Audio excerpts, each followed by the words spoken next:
അൽഹംദുലില്ലാഹ് അസ്സലാത്തു വസ്സലാമു അലാ റസൂലില്ലാഹ് വഅലാ ആലിഹി വസഹ്ബിഹി അജ്മഈൻ. സ്നേഹനിധികളായ മക്കളെ, അസ്സലാമു അലൈക്കും വറഹ്മത്തുള്ളാഹ്. അള്ളാഹു നമ്മെ അനുഗ്രഹിക്കുമാറാവട്ടെ. ഇന്നത്തെ ക്യൂ സ്പോട്ടിലേക്ക് എല്ലാവരെയും ഹൃദ്യമായി സ്വാഗതം ചെയ്യുന്നു. നാം സൂറത്തുൽ മാഊൻ ആണ് പഠിച്ചുകൊണ്ടിരിക്കുന്നത്. കഴിഞ്ഞ ക്ലാസ്സിൽ സൂറത്തുൽ മാഊനിലെ 2 ആയത്തുകളുടെ വിശദീകരണം നാം മനസ്സിലാക്കി. പാരത്രിക രക്ഷാശിക്ഷകളെ കളവാക്കുന്ന, തള്ളിപ്പറയുന്ന മനുഷ്യനെ നീ കണ്ടുവോ? അവനാണ് അനാഥയെ ആട്ടിയകറ്റുന്നവൻ. ഇങ്ങനെ പരലോകത്തെ തള്ളിപ്പറയുന്നവൻ്റെ ഒരു ലക്ഷണമാണ് നാം പഠിച്ചത്.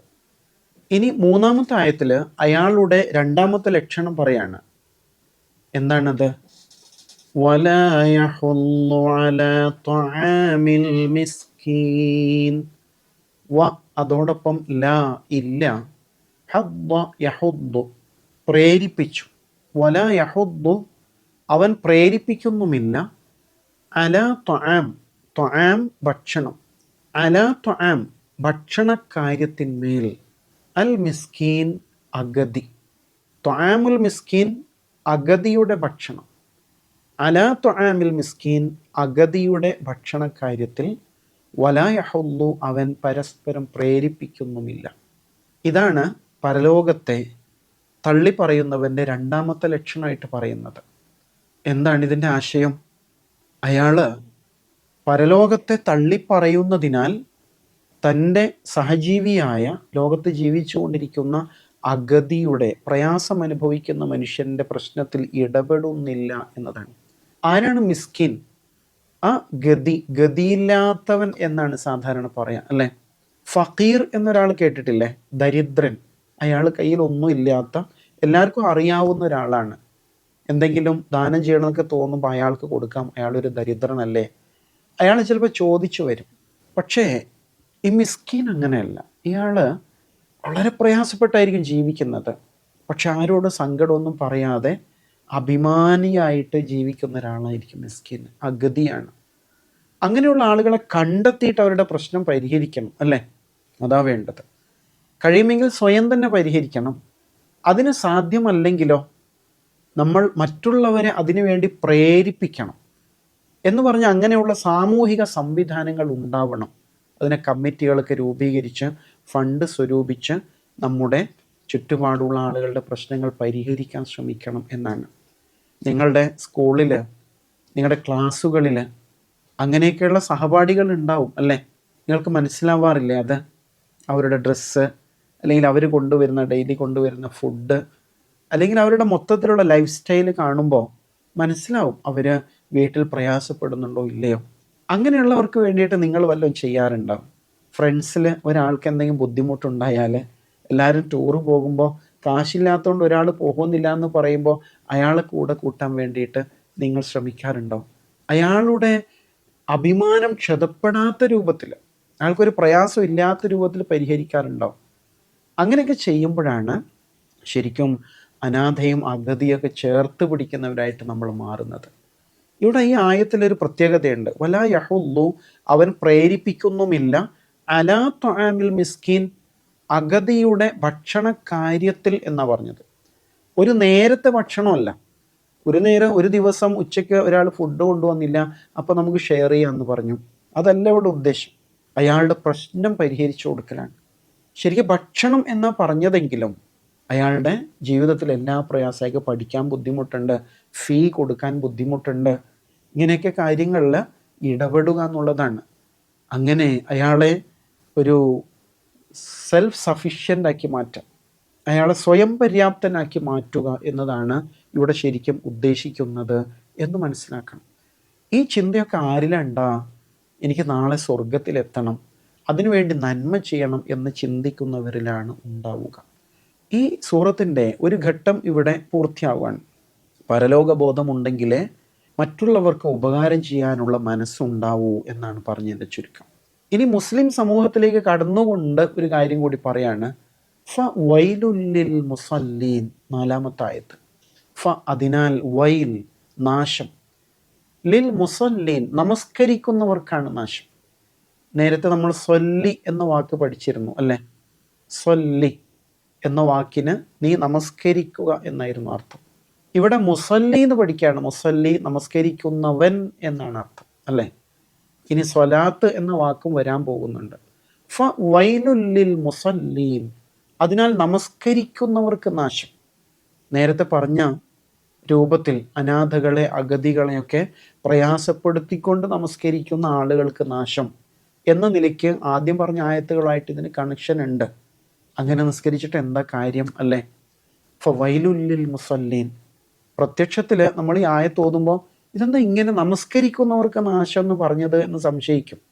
അപ്പോൾ പിന്നെ നമസ്കരിക്കാതിരിക്കുന്നതാണോ നല്ലത്? ഉദ്ദേശം അതല്ല. വെറുതെ ഇങ്ങനെ കുത്തി മറിയും പോലെ നിസ്കരിച്ചുകൊണ്ടിരിക്കുന്നുണ്ട്, പക്ഷെ അതിൻ്റെ ഒരു ഗുണവും ജീവിതത്തിൽ കാണുന്നില്ല. അങ്ങനെ നിസ്കരിച്ചിട്ട് എന്താ കാര്യം? ഫവൈലുല്ലിൽ മുസല്ലീൻ. എന്നിട്ട് അള്ളാഹു തന്നെ അങ്ങനെയുള്ള നമസ്കാരക്കാരെ കുറിച്ച് വിശദീകരിക്കുകയാണ്. എന്താ അയാളുടെ ലക്ഷണം? അല്ലദീനഹും അൻ സ്വലാത്തിഹിം സാഹൂൻ. അല്ലദീന, ആരോ അവർ, ഹും അവര്, അൻ സ്വലാത്തിഹിം അവരുടെ നമസ്കാരത്തെക്കുറിച്ച്, സാഹൂൻ അശ്രദ്ധരാണ് അവർ. അശ്രദ്ധരായ നമസ്കാരക്കാർ. എന്താ ഉദ്ദേശം? നമസ്കരിക്കുമ്പോൾ മറവി സംഭവിക്കാന്നുള്ള അശ്രദ്ധയാണോ? അങ്ങനെ ചിലപ്പോൾ നമുക്കൊക്കെ സംഭവിക്കാറുണ്ടല്ലേ? റക്അത്തിന്റെ എണ്ണം മറന്നു പോവുക, ഓതുമ്പോൾ ആയത്ത് മറന്നു പോവുക. ഒന്നുകൂടി കോൺസെൻട്രേറ്റ് ചെയ്ത് നിസ്കരിക്കുകയാണെങ്കിൽ അങ്ങനെ സംഭവിക്കാതിരിക്കും. പക്ഷെ ഇവിടെ ഉദ്ദേശിക്കുന്നത് അതിനും അപ്പുറമാണ്. എന്താണ്? നമസ്കാരത്തിൽ അലസത. തോന്നുമ്പോൾ നിസ്കരിക്കാം, അല്ലെങ്കിൽ നിസ്കരിക്കാതിരിക്കാം. കൂട്ടുകാർ നിർബന്ധിച്ചാൽ നിസ്കരിക്കാം. വീട്ടിൽ ഉമ്മ ഓർമ്മപ്പെടുത്തിയാൽ എഴുന്നേൽപ്പിച്ചാൽ മാത്രം നിസ്കരിക്കാം. വാപ്പ തല്ലാൻ നോക്കുമ്പോൾ നിസ്കരിക്കാം. അല്ലെങ്കിൽ അതിൽ യാതൊരു ശ്രദ്ധയില്ല. ഇങ്ങനെ നമസ്കരിക്കുന്നവർ അശ്രദ്ധരായ നിസ്കാരക്കാരാണ്. സ്കൂളിൽ നമ്മൾ നമസ്കരിക്കാറുണ്ടോ? ഇൻ്റർവെല്ലിന് ഉച്ചയ്ക്ക് ളുഹർ നമസ്കരിക്കാറുണ്ടോ? അതല്ലെങ്കിൽ കൂട്ടുകാരുടെ കൂടെ കളിച്ച് നടക്കുകയാണോ? കിട്ടിയൊരു ചാൻസ് എന്ന നിലയ്ക്ക് അവസരം ഉണ്ടാക്കാൻ ശ്രമിക്കാം അല്ലേ? ടീച്ചേഴ്സിനോട് പറഞ്ഞ് മാനേജ്മെൻറ്റായിട്ട് സംസാരിച്ച് അവിടെ എവിടെയെങ്കിലും ഒരിടത്ത് നമസ്കരിക്കാനുള്ളൊരു ഇടം കണ്ടെത്താം.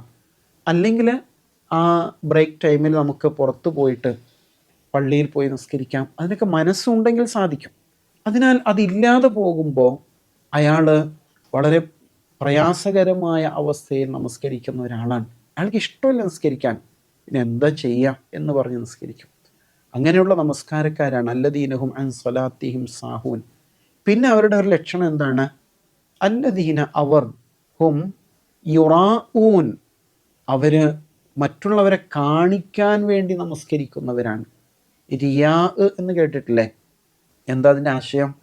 മറ്റുള്ളവരുടെ മുമ്പിൽ നല്ല ആളാകാൻ നോക്കാം. അങ്ങനെ ഒരു ട്രെൻഡുള്ള കാലമാണിത് അല്ലേ? നമ്മളൊക്കെ നമ്മുടെ പ്രൊഫൈൽ പിക്ചർ ഇങ്ങനെ മാറ്റി മാറ്റി ഇട്ടുകൊണ്ടിരിക്കും, സെൽഫി എടുത്തുകൊണ്ടിരിക്കും. ഇങ്ങനെ മറ്റുള്ളവരുടെ മുമ്പിൽ എങ്ങനെ ഭംഗിയായിട്ട് അഭിനയിക്കാം എന്നുള്ളതാണ്. അപ്പം ഇവർ അല്ലദീനഹും യുറാഊൻ, മറ്റുള്ളവരെ കാണിക്കാൻ വേണ്ടിയിട്ട് കാര്യം ചെയ്യുന്നവരാണ്. ഇപ്പോൾ തനിച്ചാണെങ്കിൽ നിസ്കരിക്കൂല, നമസ്കരിക്കുകയാണെങ്കിൽ തന്നെ അലസമായിട്ടുള്ളൊരു നിസ്കാരമാണ്.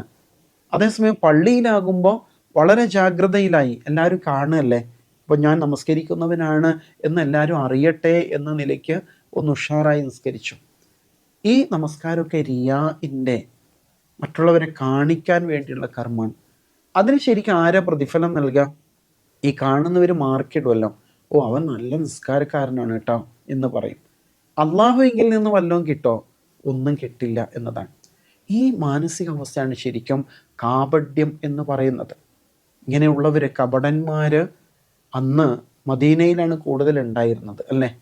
അവർ ഇസ്ലാമിൻ്റെ ആനുകൂല്യങ്ങൾ കിട്ടാൻ വേണ്ടിയിട്ട് മുസ്ലിമായിട്ട് അഭിനയിച്ചു.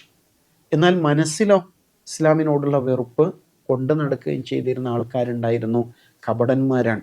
അതുകൊണ്ടാണ് ഈ സൂറ മദീന കാലഘട്ടത്തിൽ അവതരിച്ചതാണ് എന്ന് ഒരു വിഭാഗം പണ്ഡിതന്മാർ അഭിപ്രായപ്പെടുന്നത്.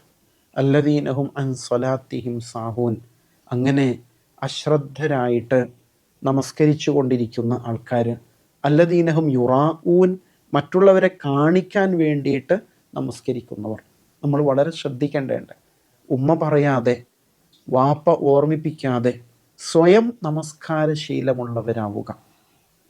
സുബഹിക്ക് മുമ്പ് എഴുന്നേറ്റ് സുബ്ഹ് നമസ്കരിച്ച് അങ്ങനെ പഠിക്കാനിരിക്കുക.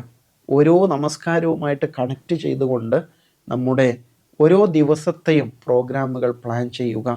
ഇതൊക്കെയാണ് വേണ്ടത്. ടൂറ് പോവുകയാണെങ്കിൽ എന്ത് ചെയ്യുകയാണെങ്കിലും നമസ്കാരത്തിലെ ജാഗ്രത എപ്പോഴും കാത്തു സൂക്ഷിക്കുക എന്നത് വളരെ പ്രധാനമാണ്.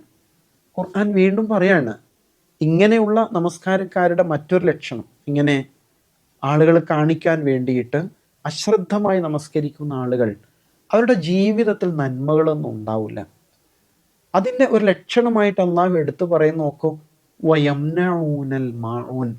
7-ാമത്തെ ആയത്തിൽ പറയാണ്, യംനഉ തടഞ്ഞു എന്നാണ് അർത്ഥം. വയംനഊൻ അവർ തടയുകയും ചെയ്യുന്നു, അൽ മാഊൻ കൊച്ചു കൊച്ചു പരോപകാരങ്ങളെ തടയുന്നവരാണ് അവർ. ചെറിയ ചെറിയ പരോപകാരങ്ങളെ തടയാം എന്ന് പറഞ്ഞാൽ എന്താണ്? ചെറിയ ചെറിയ വസ്തുക്കളില്ലേ, ഇപ്പം നമ്മൾ ക്ലാസ് റൂമിലാണെങ്കിൽ പേന, പെൻസില്, അല്ലെങ്കിൽ ഈ പെൻസിലിൻ്റെ ഷാർപ്പ്നർ, അല്ലെങ്കിൽ അതിൻ്റെ എറേസർ, ഇങ്ങനെയൊക്കെയുള്ള സാധനങ്ങൾ നമ്മുടെ അടുത്തിരിക്കുന്ന ആൾ ചോദിക്കൂലേ, ഒന്ന് പേന തരുമോ, എൻ്റെ പേനയിൽ മഷി തീർന്നു പോയി. ഇങ്ങനെയൊക്കെ പറയുമ്പോൾ നമ്മുടെ കയ്യിൽ ഉണ്ടായിട്ടും അത് കൊടുക്കുന്നിടത്ത് ഒരു അസ്വസ്ഥത തോന്നാറുണ്ടോ? ഉണ്ടെങ്കിൽ എന്തോ ഒരു കുഴപ്പമുണ്ടെന്നാണ് അതിൻ്റെ അർത്ഥം. അൽ മാഊൻ, ഇപ്പോൾ വീട്ടിലാണെങ്കിൽ കൊട്ടയും വട്ടിയും അതുപോലെയൊക്കെയുള്ള പല ഉപകരണങ്ങളില്ലേ, വീട്ടുപകരണങ്ങൾ, അയൽവാസികളായ ആൾക്കാർ വന്ന് ചോദിക്കുമ്പോൾ അത് കൊടുക്കാറുണ്ടോ? അല്ലെങ്കിൽ ഒന്ന് എൻ്റെ ബൈക്കൊന്ന് എടുത്തോട്ടെ, ജസ്റ്റ് ഒന്ന് ടൗൺ വരെ പോയിട്ട് ഞാൻ പെട്ടെന്ന് വരാം, എൻ്റെ വണ്ടി കേടായിപ്പോയി. ഇങ്ങനെയൊക്കെയുള്ള ആവശ്യങ്ങൾക്ക് ആളുകൾ വരുമ്പോൾ മനസ്സിൽ വിഷമം തോന്നാറുണ്ടോ, സന്തോഷം തോന്നാറുണ്ടോ? അല്ലെങ്കിൽ നമ്മുടെ എന്തെങ്കിലും സ്പോർട്സ് ഐറ്റംസ്, ബോള് അല്ലെങ്കിൽ ക്രിക്കറ്റ് ബാറ്റ്, ഇങ്ങനെയുള്ള പലതും പരസ്പരം പങ്കുവെക്കാൻ നമ്മൾ സന്നദ്ധമാണോ എന്നുള്ളതാണ്. ഉണ്ടെങ്കിൽ നമ്മുടെ അകത്ത് തീർച്ചയായും നന്മയുണ്ട് എന്ന് മനസ്സിലാക്കാം. നമസ്കാരമുള്ള ആളാണെങ്കിൽ അയാളിൽ ആ നന്മ ഉണ്ടാവും. പക്ഷെ നമസ്കാരം ഇങ്ങനെ ഒരു ഭാരമായിട്ട് കൊണ്ട് നടക്കുമ്പോൾ നമസ്കാരത്തിൻ്റെ ഒരു ഗുണവും അയാളുടെ ജീവിതത്തിൽ ഉണ്ടാവില്ല എന്നതാണ്. ഖുർആൻ പറയുന്നുണ്ട് ഇങ്ങനെ കാപഢ്യം കൊണ്ട് നടക്കുന്ന ആളുകളെ കുറിച്ച്. ഇതാ ഖാമു ഇല സ്വലാത്തി ഖാമു കുസാല, അവർ നിസ്കരിക്കാൻ നിന്നാൽ അലസന്മാരായിട്ടാണ് നിസ്കരിക്കാൻ നിൽക്കുക. യുറാഊനന്നാസ്, ജനങ്ങളെ കാണിക്കാൻ വേണ്ടിയിട്ട്. വല യദ്കുറൂനല്ലാഹ ഇല്ലാ ഖലീല, അള്ളാഹുവെ വളരെ കുറച്ച് മാത്രമാണ് അവർ ഓർക്കുന്നത്. ഇങ്ങനെയാകുമ്പോൾ നന്മകൾ ഇല്ലാതെയായി പോകും ജീവിതത്തിൽ എന്നതാണ് അതുകൊണ്ടുണ്ടാകുന്ന ഏറ്റവും വലിയ ദുരന്തം. അതിനാൽ നാം വിശ്വസിക്കുന്ന പരലോകം മുൻനിർത്തിയിട്ട് നന്മകൾ വർദ്ധിപ്പിക്കാൻ എപ്പോഴും ശ്രമിച്ചുകൊണ്ടിരിക്കണം. അതേപോലെ നമസ്കാരം പോലുള്ള അനുഷ്ഠാനങ്ങളിൽ നല്ല കൃത്യത ഉണ്ടാവുക. കൂടെ പഠിക്കുന്ന സഹപാഠികളായ ആളുകളെയൊക്കെയും കൂട്ടിയിട്ട് നമസ്കരിക്കാൻ വേണ്ടിയുള്ള സംവിധാനങ്ങൾ ഉണ്ടാക്കുക, അല്ലെങ്കിൽ ഒന്നിച്ച് പള്ളിയിലേക്ക് പോകുക, മറ്റുള്ളവരെ അതിന് പ്രേരിപ്പിക്കുക. അത് വളരെ ആനന്ദകരമായിട്ട് ആസ്വദിച്ച് നിർവഹിക്കുന്നൊരു കർമ്മമായി മാറുക. നബി സല്ലല്ലാഹു അലൈഹി വസല്ലം ബിലാൽ റളിയല്ലാഹു അൻഹുവോട് ബാങ്ക് കൊടുക്കാൻ പറഞ്ഞിരുന്നൊരു ശൈലിയുണ്ട്. എന്താണ്? അരിഹ്നായ ബിലാൽ, ബിലാൽ ഞങ്ങളെ ഒന്ന് ആനന്ദിപ്പിക്കൂ എന്ന് പറയാൻ. കാരണം ബാങ്ക് കൊടുത്തിട്ട് വേണം നിസ്കരിക്കാൻ. നമസ്കരിക്കുമ്പോൾ അള്ളാഹുവുമായിട്ട് ഒരു സ്വകാര്യ സംഭാഷണത്തിൽ ഏർപ്പെടാനുള്ള ഒരു അവസരമല്ലേ. അതിനാൽ ഒരു നിസ്കാരം കഴിയുമ്പോൾ അടുത്ത നമസ്കാരം കാത്തിരുന്ന് പ്രതീക്ഷാപൂർവം ഒരിക്കൽ കൂടി നമസ്കരിക്കേണ്ടിയിരുന്നു എന്ന് ആഗ്രഹിച്ച് നമസ്കരിക്കും. അതിന് വല്ലാത്തൊരു ത്രില്ലിംഗ് ആയിട്ടുള്ളൊരു ആസ്വാദനം ഉണ്ടാവും അല്ലേ. അതാണ് പറയുന്നത്. അപ്പോൾ ഈ സൂറ മൊത്തത്തിൽ പല കാര്യങ്ങൾ ചേർത്ത് വെച്ചുകൊണ്ടാണ് പറയുന്നത്. പരലോകബോധമുണ്ടെങ്കിൽ സഹജീവി സ്നേഹമുണ്ടാകും. പരലോകബോധമുണ്ടെങ്കിൽ നമസ്കാരത്തിൽ ജാഗ്രത ഉണ്ടാകും. പരോപകാരം ചെയ്യാനുള്ള പ്രേരണ ഉണ്ടാവും.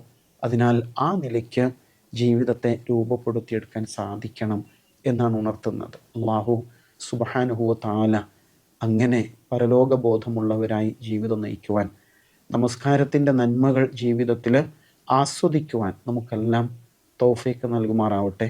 വ ആഖിറു ദഅ്വാന അനിൽ ഹംദുലില്ലാഹി റബ്ബിൽ ആലമീൻ. അസ്സലാമു അലൈക്കും വറഹ്മത്തുള്ളാഹി.